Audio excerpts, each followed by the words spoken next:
নমস্কার বন্ধুরা, অতসী সহজ রান্নাঘরে আরও একটা নতুন রেসিপিতে সবাইকে স্বাগত। আজকের আমি তোমাদের সাথে শেয়ার করব কুলের আচারের রেসিপি। যদি এইভাবে বাড়িতে কুলের আচার বানানো হয় তাহলে একদম দোকানের মতো টেস্ট হয়। খুব সহজভাবে আজকের আমি কুলের আচার রেসিপিটা তোমাদের সাথে শেয়ার করছি। আশা করি আজকের রেসিপিটা ভালো লাগবে।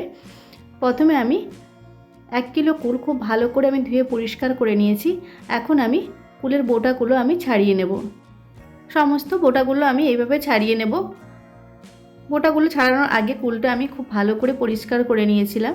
দেখো, সমস্ত বোটাগুলো ছাড়িয়ে আমি রেডি করে নিয়েছি।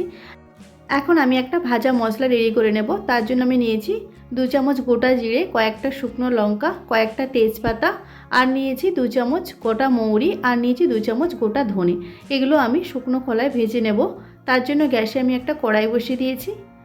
কড়াইটা ভালো করে গরম হয়ে গেলে আমি সমস্ত গোটা মশলাগুলো আমি দিয়ে দেবো। তারপর লো ফ্লেমে রেখে মশলাগুলোকে আমি ভেজে নেব। অনবরত এরকম নাড়তে হবে, নাহলে কড়াইতে লেগে যেতে পারে। মশলাগুলো ভেজে আমি নামিয়ে নিয়েছি। এখন আমি ঠান্ডা করতে দেবো মশলাগুলো।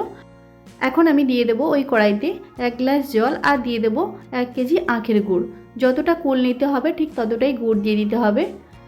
এখন আমি গুড়টা খুব ভালো করে গলিয়ে নেব। গ্যাসের ফ্লেমটা মিডিয়াম ফ্লেমে রেখে গুড়টা খুব ভালো করে গলিয়ে নিতে হবে। দেখো, গুড়টা আমি খুব ভালো করে গলিয়ে নিয়েছি। এখন আমি গ্যাসটা অফ করে গুড়টা আমি ছেঁকে নেব। এখন আমি আর একটা কড়াই বসিয়ে দিয়েছি, আর দিয়েছি সর্ষের তেল। সর্ষের তেলটা খুব ভালো করে গরম হয়ে গেলে আমি দিয়ে দেব 2 চামচ 5 ফোড়ন, আর দিয়ে দেব কয়েকটা শুকনো লঙ্কা। 5 ফোড়ন আর শুকনো লঙ্কাটা একটু নাড়াচাড়া করে নেব। গ্যাসের ফ্লেমটা লো টু মিডিয়াম ফ্লেমেই রাখতে হবে। 5 ফোড়ন আর শুকনো লঙ্কাটা একটু নাড়াচাড়া করার পর আমি দিয়ে দেব কুলগুলো। গ্যাসের ফ্লেমটা মিডিয়াম ফ্লেমে রেখে কুলগুলো খুব ভালো করে একটু নাড়াচাড়া করে নিতে হবে। তারপর আমি দিয়ে দেব বিট লবণ। আমি এখানে 2 চামচ বিট লবণ দিয়ে দিয়েছি, আর দিয়ে দেব যে গুড়টা আমি গলিয়ে রেখেছিলাম সেই গুড়টা দিয়ে দেব। লবণ আর গুড়টা দিয়ে কুলের সাথে খুব ভালো করে মিশিয়ে নিতে হবে। গ্যাসের ফ্লেমটা মিডিয়ামেই রাখতে হবে, হাই ফ্লেমে রাখা যাবে না। হাই ফ্লেমে রাখলে গুড়টা তাড়াতাড়ি কড়াইতে লেগে যেতে পারে, তাই লো টু মিডিয়াম ফ্লেমে রেখে আচারটা তৈরি করতে হবে। গুড়টা দিয়ে খুব ভালো করে মিশিয়ে নিতে হবে, আর মিডিয়াম ফ্লেমে রেখে 40 থেকে 45 মিনিট লাগবে আচারটা পারফেক্টভাবে রেডি হতে। গ্যাসের ফ্লেমটা দেখো মিডিয়াম ফ্লেমে রেখে অনবরত এরকম নাড়তে হবে। দেখো, কালারটা অনেকটাই চেঞ্জ হয়ে গেছে।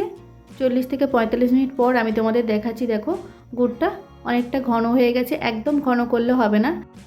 গুড়টা যখন ঠিক এভাবেই থাকবে তখন দিয়ে দিতে হবে হাফ বাটি ভিনেগার। ভিনেগারটা দিয়েও খুব ভালো করে আচারের সাথে মিশিয়ে নিতে হবে। ভিনেগারটা দিলে আচারটা অনেক বেশি দিন ভালো থাকে। ভিনেগারটা দিয়ে খুব ভালো করে মিশিয়ে নিতে হবে। তোমরা যদি চাও ভিনেগারটা না দিতে তবে নাও দিতে পারো, তবে ভিনেগারটা দিলে আচারটা বেশি দিন ভালো থাকে। ভিনেগারটা দিয়ে 5 মিনিটের মতো খুব ভালো করে আচারটার সাথে মিশিয়ে নিতে হবে লো ফ্লেমে রেখে। ভালো করে মেশানো হয়ে গেলে 5 মিনিট পর আমি দিয়ে দেব ভাজা মশলা। যে ভাজা মশলাটা আমি রেডি করেছিলাম সেটা ঠান্ডা হয়ে যাওয়ার পর আমি গুঁড়ো করে নিয়েছি। সেখান থেকে আমি 2 চামচ ভাজা মশলা দিয়ে দিলাম। ভাজা মশলাটা দিয়ে আচারের সাথে খুব ভালো করে মিশিয়ে নিতে হবে। ভালো করে মিশিয়ে নিয়ে তারপর গ্যাসটা অফ করে দিতে হবে। কুলের আচার একদম পারফেক্টভাবে রেডি হয়ে গেছে। দেখো, এখন আমি গ্যাসটা অফ করে আমি আচারটা ঠান্ডা করে নেব।